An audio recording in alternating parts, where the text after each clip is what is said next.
नमस्कार, स्वागत है आप सबका एस्ट्रो विद्या मंदिर चैनल में। आज हम एक नई वीडियो के साथ आपके सामने हाजिर हुए हैं।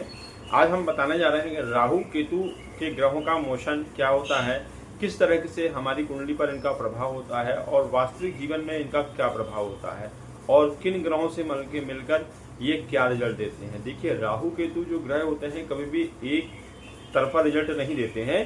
ये कुंडली पर डिपेंड करते हैं, राशियों पर डिपेंड करते हैं, भाव पर डिपेंड करते हैं और किन ग्रहों के संबंध में, मूल त्रिकोण के संबंध में आ रहे हैं, किन त्रिकोण के संबंध में आ रहे हैं, क्या कनेक्शन बना रहे हैं और किस कंडीशन में वह मिलकर रिजल्ट देते हैं। और इसका रिजल्ट इनकी डिग्रियों पर भी निर्भर करता है, इनके ग्रहों के साथ संबंध पर भी निर्भर करता है, इनके कारक तत्वों पर भी निर्भर करता है। उसके अनुसार ये फल देते हैं और इसका फल सभी जगह पे सभी के लिए अलग अलग होता है।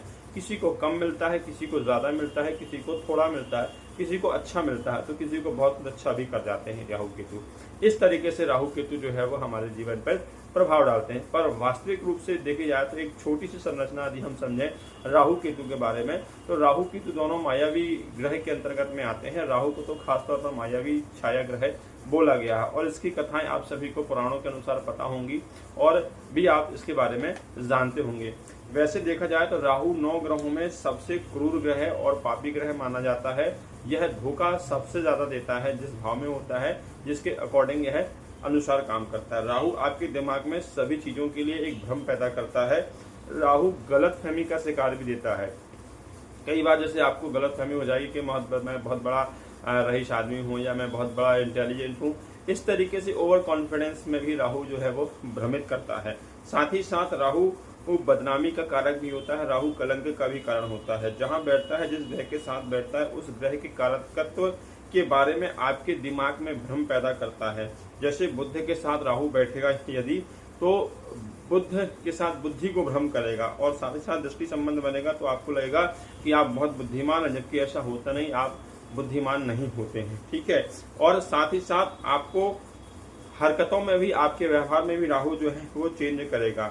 कई बार तो आपको ऐसा लगेगा कि हम बहुत ज्ञानी हैं, पर वो ज्ञानवान भी राहु नहीं बनाता, लेकिन अज्ञानता ये राहु प्रदान कर देता है। इसी तरह राहु जो है अन्य ग्रहों के संपर्क में आएगा, गुरु के, शुक्र के और सभी चीजों के, तो इनके रिजल्ट भी वह अलग अलग देता जाएगा। इसी संदर्भ में हम बात करते हैं केतु की।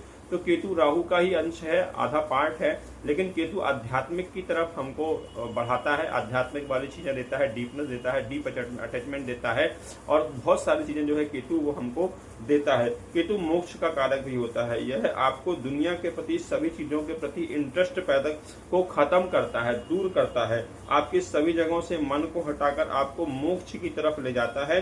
केतु भौतिक जगत की वस्तुओं को प्राप्त करने के प्रति मोह को आपको जीवन में खत्म कर देता है, मतलब आपकी लालसा खत्म कर देगा। यदि मान के चलिए आपके संतान भाव में केतु बैठा है तो वहां केतु आपके संतान भाव को डिस्टर्ब करेगा, वहां के 5वें भाव के कारक तत्व को कमी करेगा।